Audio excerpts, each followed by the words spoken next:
Donc, merci de m'accueillir.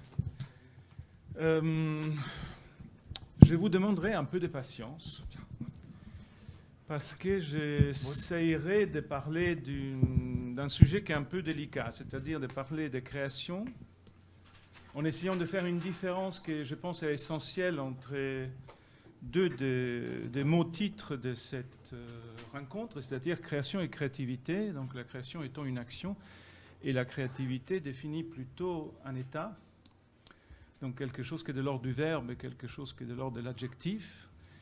Je pense que la distinction est très importante et la confusion que nous en entretenons aujourd'hui sur ces deux usages du même mot me paraît très important, notamment dans l'élargissement de la notion de création à des domaines de l'application industrielle, par exemple, ou de la gestion des personnes dans l'industrie. Vous voyez, tous ces élargissements, finalement, se fondent sur il me semble, sur cette distinction floue entre quelque chose qui est de l'ordre de l'activité, donc d'un changement concret dans le monde, et quelque chose qui serait d'un état et d'une nature, donc on serait créatif spontanément.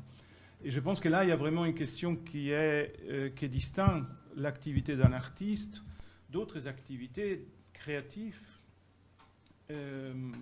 tout simplement parce que, pour le dire d'une façon très brève, l'artiste crée là où il y avait quelque chose auparavant, et pourtant ce qu'il fait est complètement différent de ce qui était avant.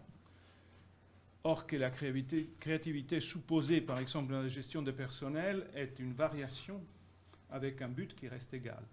Et donc, je pense que là, il y a vraiment une distinction qui me tient à cœur de souligner. Et pour la souligner, il faut que je vous amène au sein de mon atelier, c'est-à-dire dans la création même. Et par cela, sur un sujet très délicat, qui est celui des formes. Délicat parce que c'est un mot qui a été très inflationné dans l'art même. Aujourd'hui, quand on dit forme, on pense souvent à formel, c'est-à-dire à quelque chose dont la matérialité apparente serait la seule chose essentielle, quelque chose de formel. Une œuvre formelle serait une œuvre qui est un peu décorative. On entend souvent ces mots dans ce sens-là. Or que ce mot forme est beaucoup plus complexe, au cœur même de l'activité des artistes, et peut-être dans notre langue un peu limitée aussi par la racine latine qui est très très ambiguë et variée. D'autres langues, germaniques par exemple, ont beaucoup de mots pour exprimer les différentes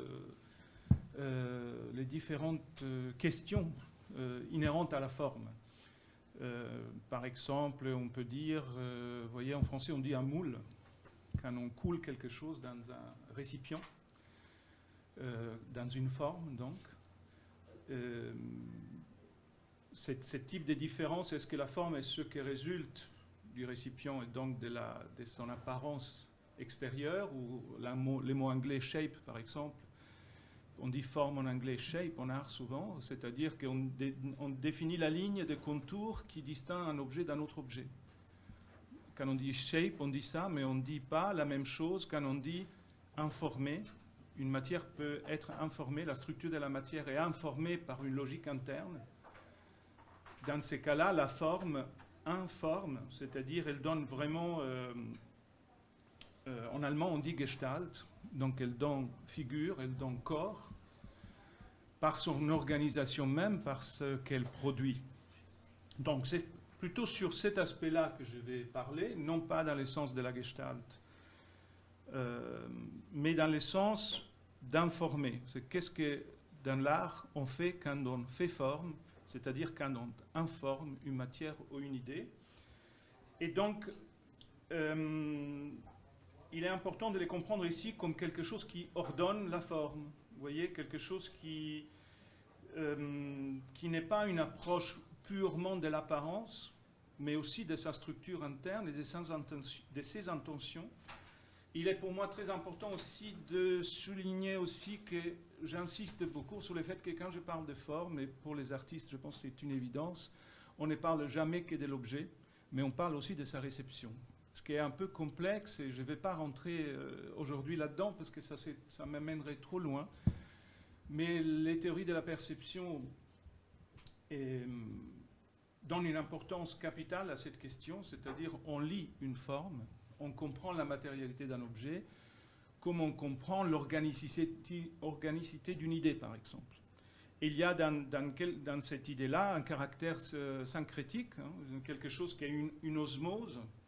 Forme n'est donc pas simplement l'objet qui a une forme, c'est l'osmose entre ce qui donne forme à l'objet et moi que je perçois la forme qu'a cet objet. En art, évidemment, on ne peut pas travailler sans être tout le temps dans ces deux aspects, mais peut-être s'il y aura des questions plus tard, je répondrai volontiers à ces questions plus compliquées, mais ça aurait été vraiment trop long pour moi d'en parler en entrée, donc je saute un peu pour vous amener au sujet qui m'intéresse. Et après, peut-être il est important aussi pour moi de souligner que tout ça, et vous verrez, j'en parlerai plus en détail, mais est lié quand même à un aspect que je crois essentiel, c'est-à-dire la notion d'histoire. Je pense d'un côté que la forme n'existe pas en dehors de l'histoire, justement parce qu'elle est liée aussi à sa perception et à son héritage, donc quelque chose qui est dans la culture, dans un certain sens, mais aussi qu'elle est liée à des changements extrêmes qui se produisent dans la culture. Et personnellement, je travaille beaucoup sur ces changements extrêmes.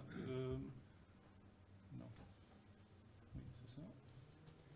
Donc ici, c'est la couverture d'un livre qui s'appelle Les temps suspendus, qui est donc le livre que j'ai dirigé avec Giovanni Carreri, qui est théoricienne de l'histoire de l'art à l'École des hautes études en sciences sociales, et qui est le résultat d'une nombreuses années de travail avec mon unité de recherche qui s'appelle Art contemporain et temps de l'histoire. Et nous travaillons depuis longtemps sur ces questions de temps. Donc, disons que dans ce que je vous présente, le temps est très présent. Je rentrerai ici que sur un seul aspect du temps. Mais pour donner un cadre plus général à ma proposition, sachez que je pense que l'histoire a fondamentalement eu une incidence, même dans les sujets qu'on traitait aujourd'hui sur l'innovation.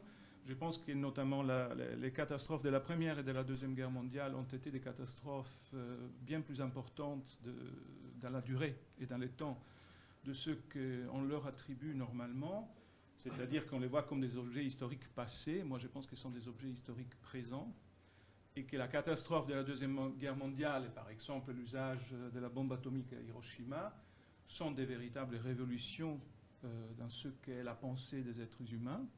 On parlait aujourd'hui de la finitude, de la peur de mourir, mais aussi, donc, pas que sur un plan psychologique, aussi sur un plan des formes. Un monde détruit comme est celui d'Hiroshima est une forme que l'homme n'avait jamais pensée auparavant.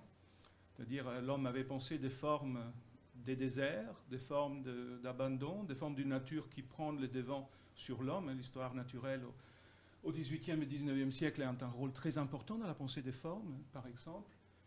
Mais la forme du désert, tel que les cinémas des RIZ nous le présentent, par exemple, souvent dans des guerres d'étoiles où on s'entretue à tout va, ce type de monde-là est un monde qui ne pouvait pas être pensé avant la Deuxième Guerre mondiale. Je pense donc qu'il y a quelque chose qui s'est passé au XXe siècle de très important qui change notre façon de penser la forme et qui donc a une incidence aussi très importante, à mon avis, sur l'évolution dont nous avons discuté ce matin, sur la question numérique par exemple, sur la question de la technicité, de la société des contrôles, je veux dire, sont quand même des formes qui ont été pensées dans des formes d'organisation guerrière et qui se sont manifestées comme étant très efficaces plus tard.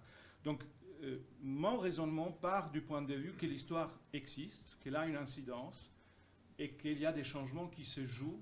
Et j'essaierai de vous parler de ces changements en restant plus précisément sur cette question de la forme. Donc, pour être un peu concret, je vous amène dans une visite d'un certain nombre d'œuvres et je commence par une installation qui est à moi. C'est une œuvre de 1993 à Milan. J'ai fait mes études à Milan chez Luciano Fabro, dont je parlerai plus longtemps plus avant. Et ici, en 1993, j'avais été invité à la Biennale de Venise avec Liliana Moro, donc une autre artiste du groupe d'artistes de la galerie que j'avais fondé à Milan. Et les galeristes nous invitent, donc avant de financer la Biennale de Venise, ils nous invitent à faire une exposition personnelle dans sa galerie. Et donc on lui fait une proposition un peu pas sympathique, si vous voulez. En fait, ces 12 gazinières allumées ont des flammes jaunes très hautes qui sont un changement simplement du type de flamme. Seulement que les gaz, ils brûlent.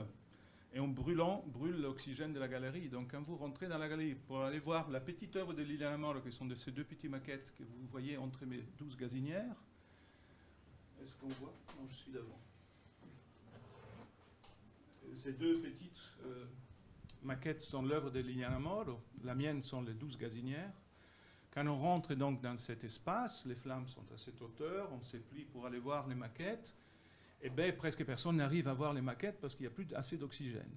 Et donc, les spectateurs rentrent bien positivement dans l'espace d'exposition et à moitié chemin, ils s'aperçoivent qu'ils ne respirent plus, donc ils se baissent pour avancer un peu. Et finalement, le vernissage s'est passé dehors, c'était au mois de janvier, et l'exposition s'appelait « À nos amis ».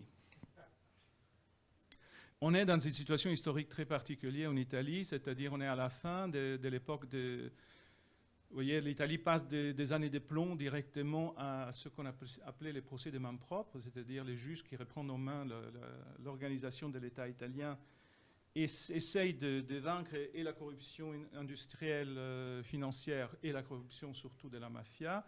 Ça se termine très très mal en 1993, avec donc en juin de 1993 3 attentats dans les musées des Uffizi, musée d'art contemporain de Milan et 2 bâtiments antiques à Rome, qui sont les signes de la mafia qui s'allie avec l'industrie du nord de l'Italie, qui mènera donc Berlusconi au pouvoir dans les élections de 1994. Donc cette époque est très tendue. Et elle est aussi liée, cette installation ici, je l'avais pensé la première fois en fait pour le musée Pecci, donc, que faisait la première exposition de ma génération. Et il coïncidait avec le début de la première guerre du Golfe. Donc cette image des villes... Vous voyez des espèces d'horizons de feu et avoir évidemment aussi en contre, si vous voulez, comme un contraire des images très polies de la première guerre du Golfe dans laquelle on voyait que de très belles images de jeux vidéo, des petites lumières qui tombaient sur des cibles. Et en même temps, sur quelque chose qui a vraiment été pour moi aussi un vrai changement historique, c'est-à-dire de découvrir que l'Europe n'est pas en paix du tout et que nous sommes des pays en guerre et que cette guerre sera déterminante quand même pour nous. Alors, si on regarde cette œuvre d'un point de vue de ce qu'on attribue souvent à l'art contemporain, elle est un peu méchante, elle est, si entre guillemets, révolutionnaire, elle serait provocatrice. Vous voyez, tous les ingrédients pour faire art contemporain, entre guillemets, sont là. Or, je pense... qu'en fait, c'était intéressant pour moi, cette situation, parce que le galeriste, lui, il a compris exactement cette chose-là. C'est-à-dire que j'essayais de lui expliquer pourquoi j'ai fait ces œuvres, et donc je vais rentrer un peu plus en détail là-dessus. Et lui-même, il a retenu que la provocation en disant, très bien, pour la Biennale, ça va être magnifique, on va provoquer, on va avoir des articles, vous verrez. Donc, c'est pas du tout mon but, hein. C'était pas du tout ce qui m'intéressait. Et ce qui m'intéressait, moi, était beaucoup plus... quelque chose qui est lié à une tradition très importante. Vous voyez ici les flammes de Yves Klein. C'est-à-dire la flamme est quelque chose qui quand même est un gaz qui brûle, qui a eu des précédents. Ces précédents étaient importants dans ma tête. Donc les flammes de Yves Klein ou la rose avec flamme de Counelis de 68 sont vraiment des références. Mais la condition de la première guerre du Golfe l'amène aussi beaucoup plus à être proche d'autres images qui sont... Ça, c'est un tableau de Meitner qui, avant la première... un expressionniste allemand qui, avant la Première Guerre mondiale, prévoit, avant qu'elle éclate, la Première Guerre mondiale, commence à peindre des villes en feu, avec comme base des couleurs les cendres de son atelier, de ce que lui sert à chauffer son atelier, du charbon que lui sert à chauffer son atelier. Donc vous voyez que là, on peut dire que mon œuvre a des référents, on dirait, après les années 80. C'est typiquement de la pensée postmoderne citationniste, c'est-à-dire il se réfère à, et donc il fait venir à l'esprit cette chose-là. Or, le problème de la forme n'est pas du tout une référence. Le problème de la forme est un problème de structure, donc un problème d'information. Et il y a d'autres choses qui jouent ici un rôle essentiel pour moi, et notamment les lieux. Donc les lieux dans lesquels on se trouve est l'atelier de Lucio Fontana. La galerie se trouve dans l'atelier de Lucio Fontana. Ça, c'est une des dernières photos de Lucio Fontana avec ses teatrini, donc un peu avant sa mort. Mais c'est aussi le lieu où Lucio Fontana fait les photographies, se fait photographier pour des approches très théoriques que Fontana met en place dans les années, fin des années 50, début des années 60, et notamment ici la question de la coupe, ou du concept que Fontana met en place à cette époque qui s'appelle l'espacialisme. L'idée que donc il y a une autre dimension que celle de la dimension de la représentation. Donc ces discussions avec les galeristes autour de Fontana n'ont rien amené. C'est-à-dire que le galeriste n'a pas entendu et ne voyait pas en quoi mes flammes avaient à voir avec Fontana. Mais il m'a quand même laissé descendre à la cave où il y avait toute une récolte, parce que Fontana avait réédité les Manifesto Blanco, que les manifestes que Fontana édite en Argentine en 1946, et qui est un vrai raisonnement sous la fin du désastre de la Deuxième Guerre mondiale et la nécessité de l'art de changer radicalement de forme. Et donc, évidemment, je récupère avec beaucoup de plaisir différentes éditions de ces Manifesto Blanco de Fontana, qui avait eu à l'école pour moi une très grande importance, mais qui avait de plus en plus une très grande importance, surtout parce qu'en les récupérant là, ici, je n'ai pas l'image, mais l'édition italienne, parce que Fontana a édité des traductions pour qu'ils soient diffusés le plus possible. Donc l'édition traduite porte la date, et la couverture est identique, seulement il y a la date 1946. C'est-à-dire Fontana date avec très grande précision le moment de la création de son manifeste. En bref, le manifeste refait l'histoire de l'art, dit en bref, l'histoire de l'art s'est produit ceci et cela, a produit ceci et cela, et aujourd'hui, il faut qu'on sorte de la forme de la représentation pour épouser la matérialité du monde. C'est-à-dire, l'idée est celle de penser que le monde est constitué d'ondes radio, d'ondes lumineuses, de matérialités concrètes, la pierre, les liquides, les gaz. Et que donc l'œuvre d'art ne pourrait plus être une représentation de ce que serait le monde, mais une immersion du spectateur dans la matérialité même du monde. Et donc, les manifestes parlent des ondes sonores, des ondes lumineuses, des ondes qui doivent nous amener à penser autrement, et donc que l'œuvre d'art doit être une synthèse des mouvements, des temps et d'espace, et non plus les lieux d'une projection représentative. Or, cette chose, évidemment, a été très importante dans l'après-guerre et a eu une incidence majeure révolutionnaire dans l'art de l'après-guerre.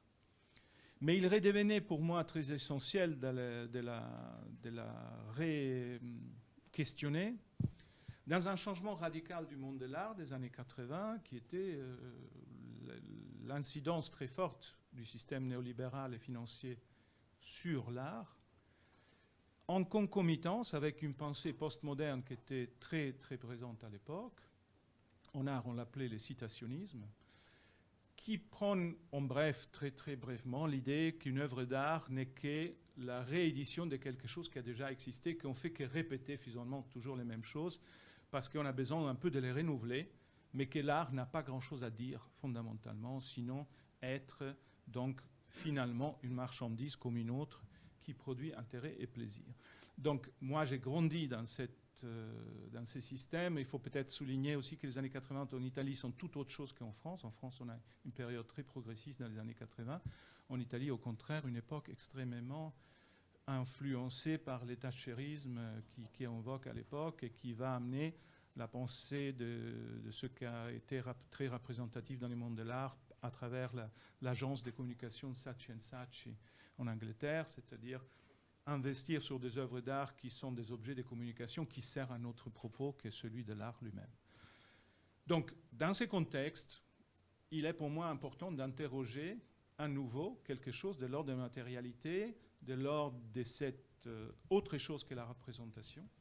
Et vous voyez que la forme ici, donc, n'est pas simplement, on peut dire que la forme n'est plus simplement celle de la flamme, par exemple, ou celle de la couleur, ou celle du dessin de la flamme, que je dessine avec mes gazinières, ou celle de la ville à laquelle elle fait référence, si on utilise ce terme des années 80, mais elle est informée aussi par quelque chose qui est de l'ordre de l'état du gaz.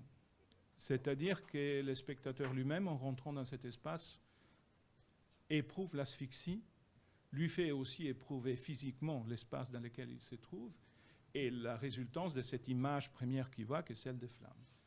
Donc, pour essayer de théoriser un peu plus autour de cette question, donc voilà ce que Fontana fait après qu'il a écrit son manifeste. Il commence à produire des œuvres en néon, des œuvres donc, qui mettent en place quelque chose d'autre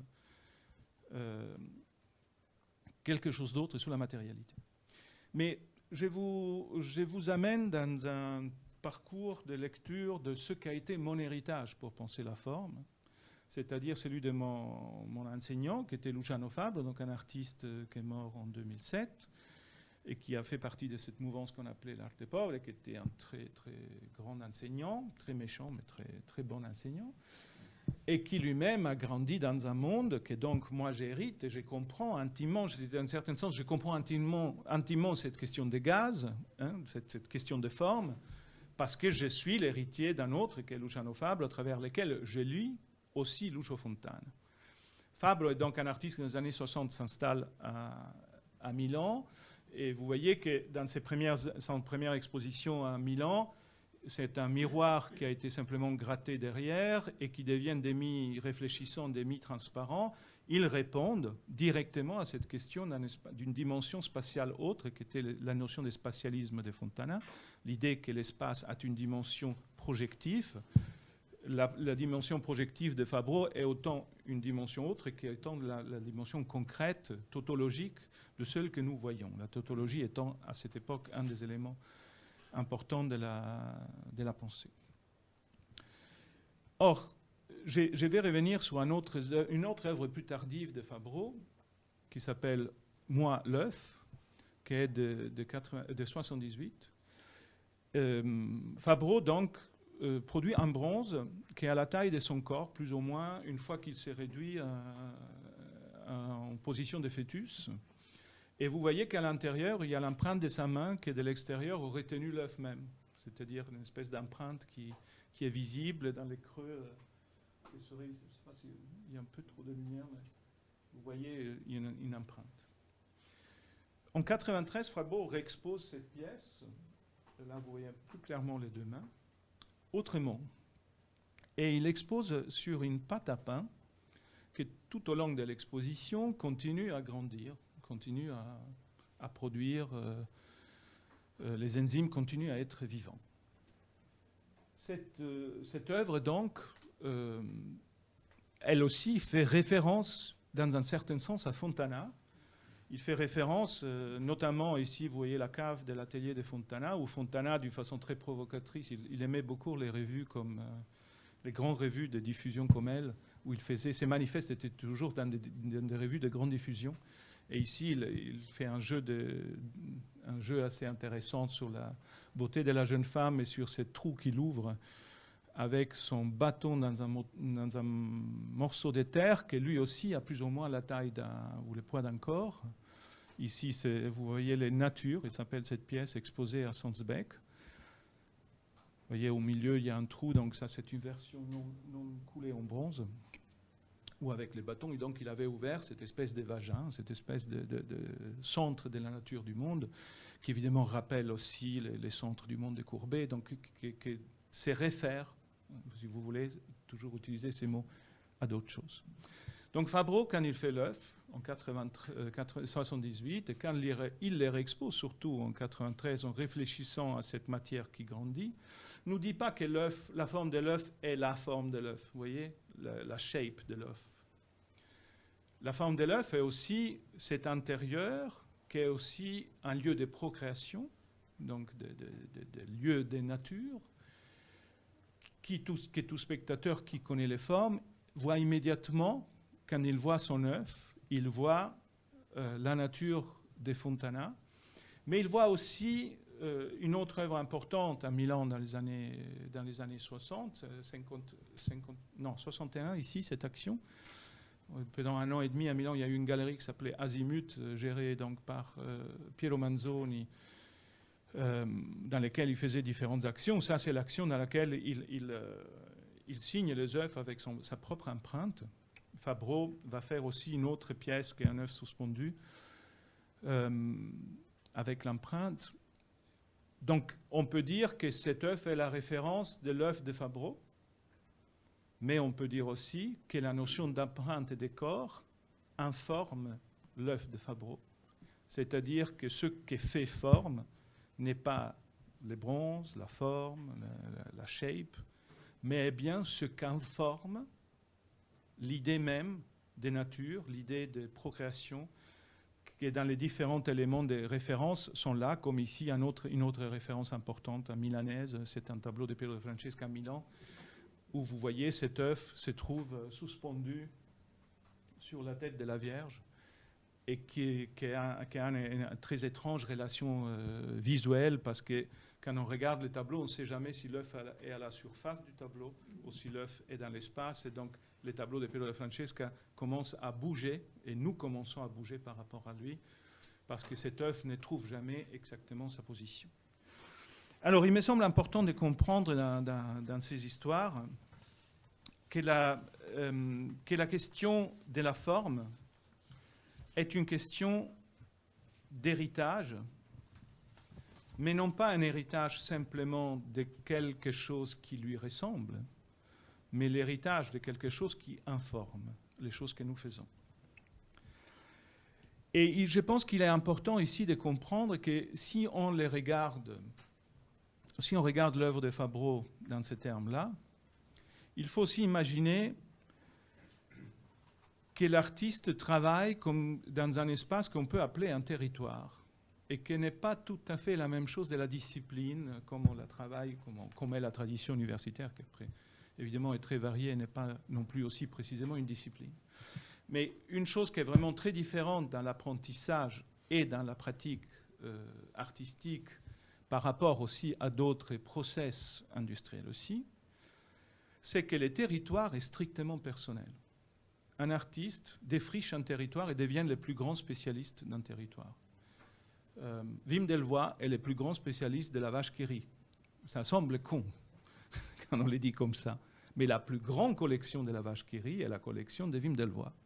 C'est-à-dire que cette idée de marketing, vous voyez, des mises en forme pour vendre, est devenue un élément de travail de Wim Delvoye, à tel point qu'il est aujourd'hui réputé être le plus grand spécialiste des collections de la vache qui rit. Cet exemple qui prête un peu à rire est exactement l'exemple de la pensée artistique. C'est-à-dire que, je ne sais pas, moi-même, quand je fonde une cloche, je deviens le plus grand spécialiste de la sonorité des cloches. C'est-à-dire je peux étudier pendant des années les cloches avant de fondre ma cloche. Et j'ai étudié mon métier de fondeur des cloches avant d'arriver à fondre une cloche qui sonne correctement. Cette long parcours m'amène dans une spécialisation qu'évidemment je peux transmettre. C'est-à-dire j'ai appris à mes étudiants à fondre. Donc je peux leur apprendre à fondre. Mais je ne pourrais pas leur apprendre le pourquoi, ce qu'informe ce que je suis en train de faire. Ça, c'est quelque chose qui est dans la forme même. Vous voyez, ce n'est pas chez moi, c'est dans la forme. C'est dans les moments où Fabbro produit un œuf, il produit quelque chose que lui appelle la chose produite par un maître. Maître est à entendre dans le sens de domine, dans le sens latin du mot maître. C'est lui qui domine son territoire. Et quand Fabbro dit qu'on est maître, il entend qu'on transmette la langue vivante, il dit dans un texte, dans un de ses derniers textes. On transmette la langue vivante, cela veut dire qu'on transmette quelque chose qui est la possibilité de, non pas la chose. C'est-à-dire, on n'informe pas sur comment on fabrique quelque chose, mais on informe sur ce que sont essentiellement les étapes des créations. Et là, on dit toujours un mot qui semble très vague. Mais ce qu'on entend de là, par création, est justement cette question de l'extrême indépendance. C'est-à-dire que je deviens le plus grand spécialiste de la vache qui rit pour faire une machine à produire de la merde. Ces deux liens, je prends deux exemples de Wim Delvoye, sont deux liens complètement disjoints, si vous voulez, d'un point de vue d'une discipline, si on était dans un champ disciplinaire. Mais elles sont quelque chose qui est extrêmement lié d'un point de vue de la forme. C'est-à-dire que la vache qui rit, qui sort d'une machine industrielle qui fait ploup, dans un petit triangle, est très proche d'une machine qui fait ploup et sort d'une merde dans une exposition. C'est la question, vous voyez, du processus industriel qu'il y a derrière la vache qui rit est fondamentalement pensée par Wim Delvoye dans tout son travail. Et nous, spectateurs, quand on voit la machine à produire de la merde, on ne pense pas à la vache qui rit. Mais on pense vaguement à cette question industrielle. On pense vaguement à cette question de la bouffe. On pense vaguement... Vous voyez, la forme est plutôt dans comment l'une informe l'autre, qui non dans le fait qu'ils se ressemblent ou qu'ils ont un lien de contenu ou qu'ils ont un lien d'héritage ou qu'ils ont un lien de... C'est-à-dire qu'il faut comprendre que forme ici est une remise en question des œuvres précédentes. C'est ça fondamentalement la forme. C'est-à-dire que l'œuvre de Fabre interroge l'œuvre, la nature de Fontana, l'œuvre de Manzoni, l'œuvre de Piero della Francesca, il les interroge. Mais ce qui change à la fin, c'est que je ne penserai jamais plus l'œuvre de Piero della Francesca de la même façon. Une fois que j'ai vu l'œuvre de Fabre, j'ai compris autrement la nature de Fontana, j'ai compris autrement l'œuvre de Piero della Francesca. Ça, c'est le problème de la forme en art. C'est-à-dire, c'est une révolution, fondamentalement. La forme est ces points silencieux, non venteux d'un cyclone. La forme est au centre et tout autour a changé. Quand une œuvre d'art est réussite, après qu'on a vu pour une première fois Malevich, c'est fini. Vous ne penserez jamais plus le monde pareil. C'est-à-dire que la forme de Malevich a fondamentalement changé toute idée que je peux avoir de la spiritualité, de la religiosité, d'une façon radicale et définitive. Et elle a changé l'icône russe de place. Je ne regarderai jamais plus une icône du XVIe siècle après avoir vu un Malevich. Donc, la forme n'est pas cette chose seulement qui change parce qu'elle change et elle évolue. Elle n'est pas innovative, elle est révolutionnaire, dans le sens vraiment du tornado. C'est-à-dire qu'elle replace l'histoire.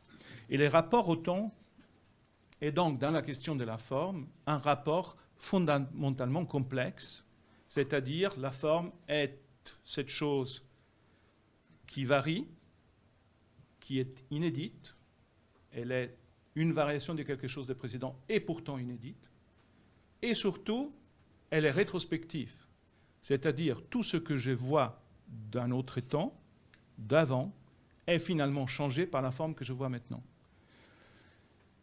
Elle informe donc, non seulement, elle n'est pas seulement informée par les matériaux intellectuels, sensibles et physiques qui l'ont précédée, mais elle réinforme aussi, à son tour, un tableau de Piero della Francesca au XVe siècle. C'est-à-dire qu'elle finit par faire si que Piero della Francesca ne sera plus la même chose. Or, un autre aspect de cette question de la forme est aussi le fait qu'elle présuppose une historicité. C'est une invention quand même, cette invention-là, je veux dire, les formes existent depuis longtemps dans la culture et ont toujours existé, ont toujours travaillé comme ça. Dans toutes les cultures humaines d'ailleurs, quelles qu'elles soient. Mais disons que dans la culture occidentale en particulier, et dans la culture de la Renaissance encore plus précisément, nous avons inventé cette pensée-là de la forme. Elle est très récente, finalement. Un Romain antique ne pensait pas la forme de la même manière, un Grec ne pensait pas la forme de la même manière. C'est pas que la forme ne fonctionnait pas de cette façon-là, mais il ne la théorisait pas de cette façon-là. Or, nous la théorisons de cette façon-là, au moins depuis la Renaissance, au moins depuis Giotto, c'est-à-dire depuis le début ou la fin du Moyen-Âge et ce qu'en Italie on appelle la Renaissance, c'est-à-dire depuis ce moment où on introduit la perspective, mettre en perspective, littéralement, le travail de l'art, c'est-à-dire que la mise en perspective est un changement de point de vue. Je me déplace pour aller voir une œuvre. L'œuvre n'est pas simplement devant moi, c'est moi qui trouve la juste place devant elle. Cette invention-là de la Renaissance est fondamentalement la base théorique de cette pensée sur la forme. Or, un autre aspect très important de la Renaissance, et je me suis trompé dans l'ordre des images, donc je vais sauter des images, excusez-moi.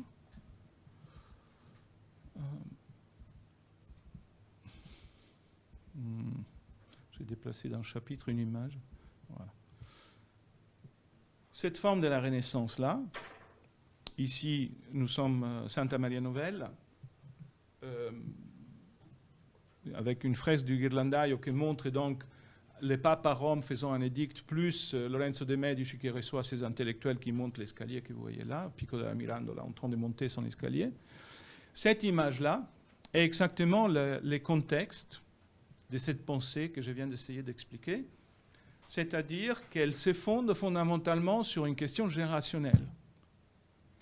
Faire forme veut dire penser historiquement. Je vais chercher chez Fontana, mais inconsciemment, les artistes, là je parle théoriquement, vous voyez, mon œuvre de 93, je ne parle jamais théoriquement d'une œuvre avant 10 ans après. C'est-à-dire quand on travaille, on ne pense pas théoriquement de cette façon-là. On pense instinctivement. Mais instinctivement, dans un coin de la tête de Fabro, il y a la nature de Fontana, il y a l'œuvre de Manzoni, il y a les tableaux de Piero Francesca qui œuvrent, qui travaillent, qui sont en train de travailler. Et quand lui-même pense une forme, ne peut pas que la penser comme une remise en question, un déplacement d'autres formes. Donc innover, inventer, plutôt qu'innover, n'est pas innover justement, inventer, c'est un déplacement radical des formes qui nous ont précédés. Or que l'innovation est une variation. Et ce déplacement radical fonctionne sur une idée générationnelle, de l'histoire donc.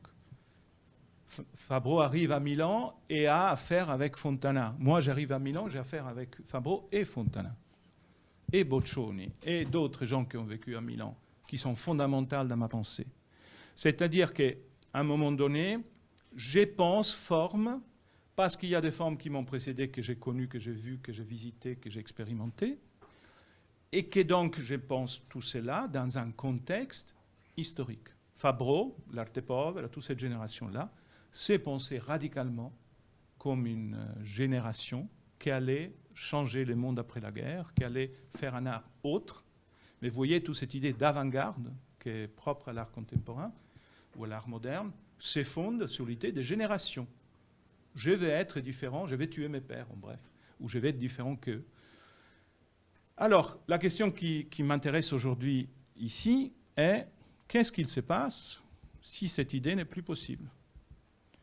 Parce qu'il y a quand même quelque chose qui arrive à un moment donné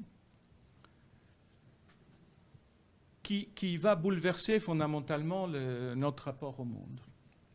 Ici, je vais prendre encore un exemple de Fabro. J'ai choisi une œuvre de 86 que Fabro a fait à Gand, dans une exposition qui s'appelait Chambre d'amis. C'est une exposition dans les maisons de Gand, on voyageait de maison en maison en visitant des œuvres d'art. Et Fabro n'est pas allé voir les maisons, il a simplement dit au commissaire « Je veux la maison avec les nouveau-nés les plus jeunes ». Et donc il a choisi la maison en fonction de la personne plus jeune.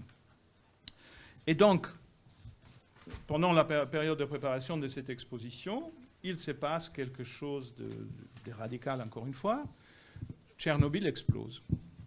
Et donc, les conséquences de Tchernobyl, qui ne sont pas passées en France, vont évidemment changer radicalement notre façon de penser, non seulement parce qu'on commence à penser autrement l'histoire naturelle, c'est-à-dire, d'ailleurs, la science-fiction l'avait prévu largement, mais l'idée L'histoire naturelle telle qu'elle est pensée au XIXe siècle change. On a une histoire naturelle qui serait une histoire naturelle des variations incontrôlées de la nature, donc une nature hostile, qui serait contaminante et qui nous contaminerait. Vous regardez comment cette pensée est importante pour nous aujourd'hui dans toute notre réflexion sur l'écologie, sur l'économie, sur... je veux dire, cette idée de contamination est devenue visible, compréhensible, avec une expérience comme telle de Tchernobyl, c'est-à-dire une contamination d'un territoire pour des milliers d'années, un lieu qui ne sera pas habitable et qui va muter autrement. Vous voyez qu'on commence à penser les temps autrement après Tchernobyl, comme on a commencé à les penser autrement après la Deuxième Guerre mondiale, comme on les pensait autrement après la Première Guerre mondiale. C'est-à-dire les temps n'est plus les mêmes. Si on commence à les penser non plus comme une instauration générationnelle, mais si la généalogie disparaît, qu'est-ce qu'est les temps culturels donc? Et moi j'ajoute, dans un monde qui pense le numérique comme étant hors généalogie, qu'est-ce qu'est la culture? Parce que la culture, cette question de la forme, qui est une forme essentielle de la pensée de la culture, peut être pensée parce qu'il y a, pour moi, parce qu'il y a eu Fabro, parce qu'il y a eu Fontana, parce qu'il y a eu Boccioni, parce qu'il y a eu Piero Francesca. Mais si je ne pense plus en échelle de temps et je pense ma forme par rapport au désert d'Hiroshima, qu'est-ce qu'est forme? Et il y a beaucoup d'artistes qui ont réfléchi à cette question. Par exemple, les artistes Fluxus, dans les années 50, ont tous travaillé sur l'idiotie. C'est pas par hasard, ils étaient coréens et japonais, en grande partie, ou allemands. C'est-à-dire qu'est-ce qu'on pense après la destruction totale, par exemple? Comment est-ce qu'on pense forme après la destruction totale? Si cette question de la forme ne peut plus être pensée comme une descendance générationnelle. Fabro pose donc cette question, et ici je ne vois pas tous mes diapos, donc j'ai un peu du mal, excusez-moi. Maintenant j'ai perdu la logique. Donc voilà. Donc là vous voyez ce que fait Fabro dans cette exposition, c'est simplement un drap qui est trop long pour qu'il puisse être ouvert dans l'appartement où il est exposé, et qui est parfois été jeté sur les sofas, parfois été allongé au sol, parfois donc... Il n'y avait pas de façon d'exposer cet objet. C'était très décevant d'un point de vue de l'expérience des spectateurs. Et sincèrement, moi, je l'ai trouvé très décevant à l'époque. Jusqu'à que... Donc, j'ai acheté les catalogues avec les images que vous voyez ici. C'est-à-dire que j'ai compris, d'un côté, ce qui s'est passé, c'est-à-dire qu'il y avait d'autres choses, et surtout que j'ai lu ce que Fabro dit. Et Fabro dit, donc, c'est la vie, c'est le titre de l'œuvre. En décidant de travailler dans une maison où il y avait un nouveau-né, j'ai désiré donner une dimension généalogique à l'espace et au sens des objets. C'est une des préoccupations fondamentales de Fabro sur l'idée des maîtres et des maîtrises. Après Tchernobyl, tout ceci semblait ridicule. La mutation génétique détruit toute volonté humaniste. Les dieux seuls connaissent la raison derrière la folie. Une fois de plus, je prends le griffonnage de Laurence Stern comme diagramme de la vie. Le griffonnage de Laurence Stern, c'est les romans de Laurence Stern, donc à la fin du 18e, sous la vie et les actions de Tristram Shandy, qui ici, dans ces pages, essaye de raconter sa vie. À chaque fois qu'il recommence à raconter sa vie, le dessin qu'il fait pour raconter sa vie est différent et complètement incohérent par rapport au dessin précédent. Donc c'est une forme qui intéressait beaucoup Fabro et qu'il a reprendre ici pour couper les bords de son drap. Donc c'est un drap blanc qui est là pour accueillir les bébés, qui est coupé selon cette ligne complètement incohérente, des formes qui se suivent sans logique. Alors ce qui m'intéresse dans cette histoire est que la question généalogique que pose Fabro est une question historique. C'est-à-dire, sommes-nous sortis de la condition humaniste fondamentale de la modernité, qui est celle de la Renaissance, d'après Giotto? C'est-à-dire, sommes-nous sortis de la condition dans laquelle on se place devant une œuvre, on choisit sa place, on choisit sa raison, on choisit on guide son esprit? Sommes-nous vraiment sortis de ça? Et si nous sommes sortis de ça, qu'est-ce que nous fabriquons quand nous fabriquons forme? Parce que vous pouvez vous imaginer que pour moi, c'est une question pas très facile après ça. C'est-à-dire, je ne peux plus travailler de la même façon. Je n'ai pas pu, au moins, peut-être, j'aurais pu faire comme d'autres collègues de l'époque, Maurizio Cattelan a tout mis sous la blague et sous le cynisme, par exemple. C'est quelqu'un qui a travaillé à côté de moi dans la même génération. Donc, à Milan, dans les mêmes conditions, avec le même héritage, Maurizio Cattelan est devenu un des plus grands cyniques et des plus drôles, heureusement, parce qu'il y a aussi des cyniques absolument tristes, comme Vanessa Bikoff, par exemple, ou d'autres artistes de cette génération-là. C'est-à-dire que je pouvais aussi décider de devenir cynique, c'est-à-dire de dire que les formes n'ont pas de sens. Je peux être postmoderne et prendre la blague sur les papes et vous voyez, et les cailloux qui lui tombent du ciel, et la refaire en 3D. Et donc créer une espèce de base. Donc moi, je suis beaucoup plus positif sur Cattelan parce que justement l'humour est une des formes de désordre fondamental qui met en place et qui donc sont une des formes qui produisent, à mon avis, un tout autre rapport à cette question-là. Mais on peut devenir cynique comme Damien Hirst, par exemple, ou Vanessa Bikoff, comme je disais, c'est-à-dire répéter toujours la même performance parce que de toute façon, c'est ça qui va être acheté et vendu. Ou alors, on peut se poser des questions sur la forme, et si on se pose des questions sur la forme, on se pose des questions sur la génération. Et si on se pose des questions sur la génération, je me pose des questions sur qu'est-ce qu'est aujourd'hui être dans un contexte d'échange collectif et social, ce qu'on a un peu évoqué ce matin. Alors, pour aller plus vite, parce que je vois que le temps passe,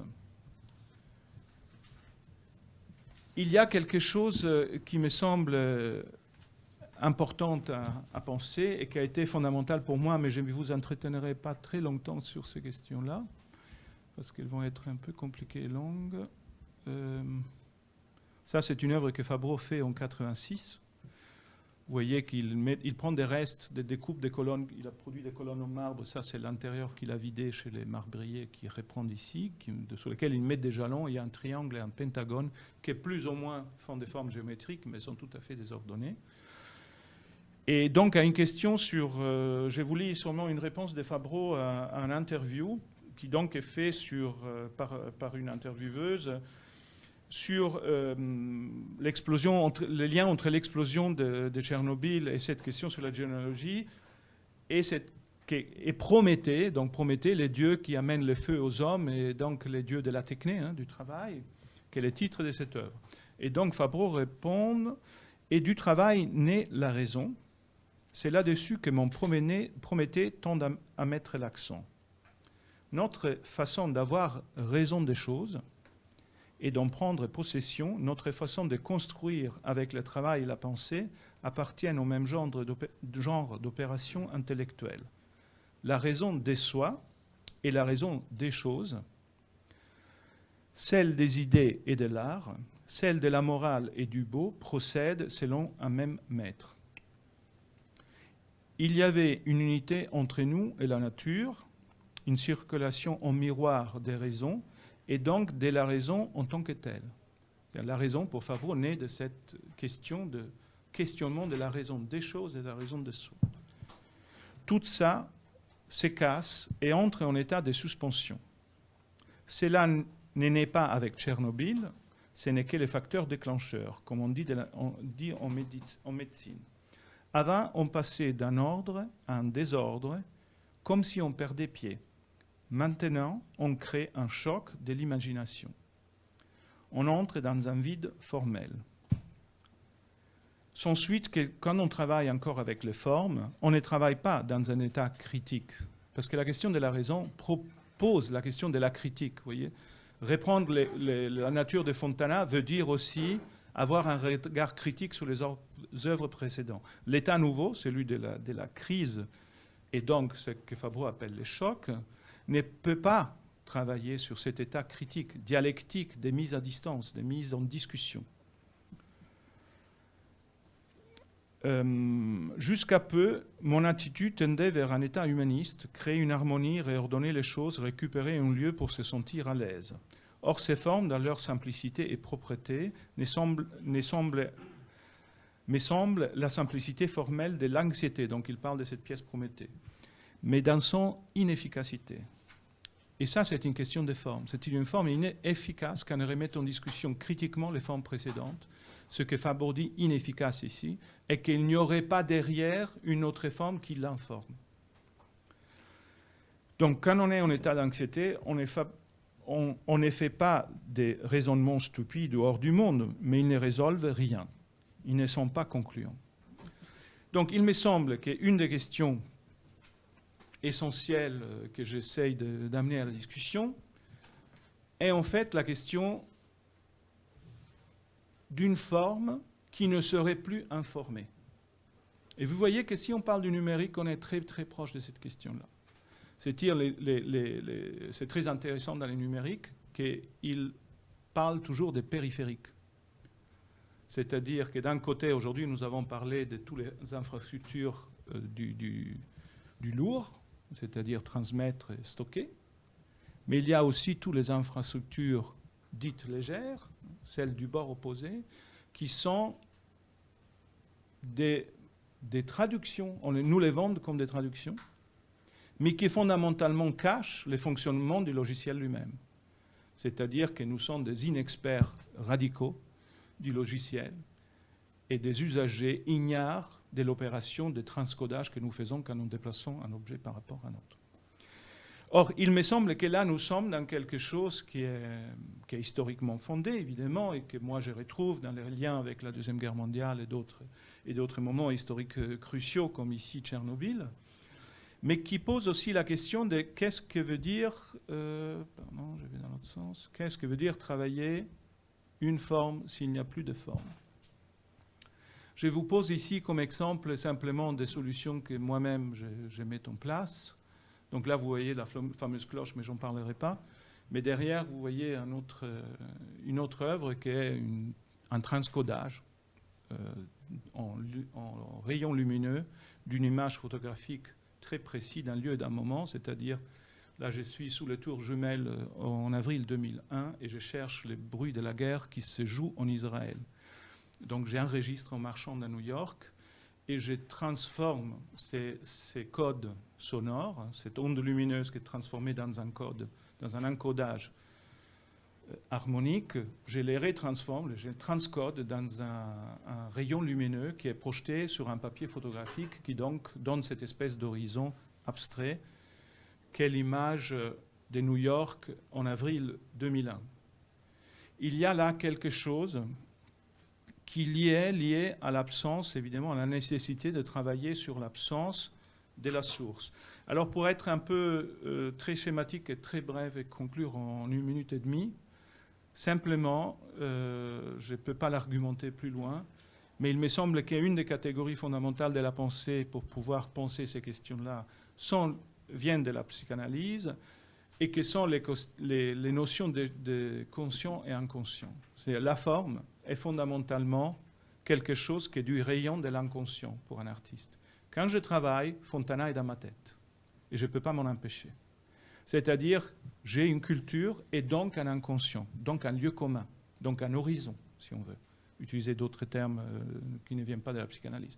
C'est-à-dire que je travaille à partir d'un horizon inconscient qui opère sur moi, qu'est la culture, et qu'est les liens sociaux que nous formons, qu'est l'éducation, qu'est la fréquentation, qu'est tout cet aspect-là de la vie sensible qui nous fonde. À un moment donné, peut-être l'art travaille soit sur la coupe radicale de l'inconscient comme négatif, l'art cynique par exemple, l'art de la marchandisation, l'art qui se prête à d'autres services, c'est-à-dire un art qui s'est dit inconsciente, mais dans l'air du temps, une inconscience utile, ou alors quelque chose qui est plutôt de l'ordre de l'éveil de la conscience, qui change complètement la place du spectateur. C'est-à-dire que devant cette œuvre-là, par exemple, quand vous visitez cette œuvre, quand vous lisez le cartel et que vous comprenez que je suis devant le World Trade Center en avril 2001, évidemment, il y a l'histoire se présente à vous comme un moment d'éveil à la conscience et vous arrêtez de regarder la forme de l'œuvre pour aller vous-même essayer de voir ce qu'il y a à voir. C'est-à-dire que vous faites une opération consciente, qui est celle de se rappeler l'histoire et d'essayer de trouver dans cette brouillard formel qu'est cet objet quelque chose qui est de l'ordre du sens. Cette opération n'est plus donc « qu'est-ce que je vois ?», mais est-ce qu'il y a quelque chose à voir ? Vous voyez, dans l'espace de l'inconscient et du lieu commun, c'est « qu'est-ce que je vois ? Est-ce que je vois quelque chose? Regarde, il y a ça. Dans cette autre forme de travail sur l'art, il y a plutôt quelque chose de l'ordre du spectateur qui devient responsable de ce que il y a à voir. Il fait un effort, un travail. On le dit tout le temps, l'art contemporain est difficile. Mais l'art contemporain est difficile parce qu'elle demande depuis un bon moment au spectateur d'être un spectateur conscient et donc œuvrant face à ce qu'il voit. Après, c'est clair que quand je fais des travaux comme ça, ils sont très débiteurs d'autres œuvres. C'est un rouleau, comme la ligne infinie de Klein. C'est-à-dire que moi encore, je travaille sur la forme quand même. Vous voyez, c'est Klein peint des lignes infinies avec des rouleaux mécaniques qui se présentent comme ça. Ou d'une autre forme, ici, c'est une autre œuvre. Sous la ligne infinie, j'ai fait un multiple infini dans lequel j'imprime des lignes de 4 mètres du même image d'Hiroshima détruite qui devient une ligne infinie. Et j'ai fait un déplacement sur Manzoni, évidemment aussi, en déplaçant Manzoni de quelque chose qui semblait machinique et non sensé à quelque chose qui rappelle qu'il y a une histoire dans l'après-guerre et que Manzoni aussi est un artiste de l'histoire. Voilà, je m'arrête là.